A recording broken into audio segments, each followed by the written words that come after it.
Hi. In this video, I'll show you how to connect your areas. In the previous video, I created the areas but didn't connect them yet. On the pipeline map, they still sit under each other. This is an important step. For planning to work, the areas need to be connected.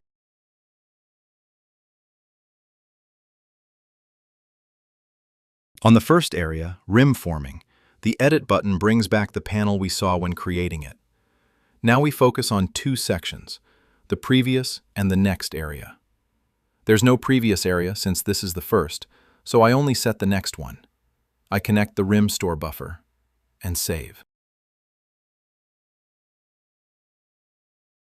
Back on the pipeline map, you can see it's now linked, but the connection isn't complete yet. This is a very important step. The rim store area must also be connected back to rim forming, otherwise the planning won't work properly. I find the rim store area, click Edit, and at the previous field, I set rim forming. Now the connection is complete. The two areas are linked to each other.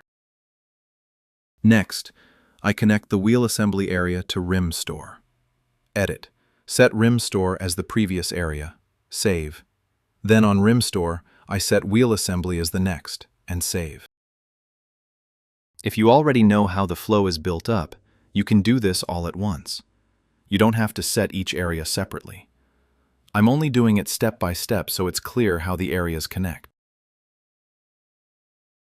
As we connect every area, the pipeline map clearly shows the areas now linking to one another.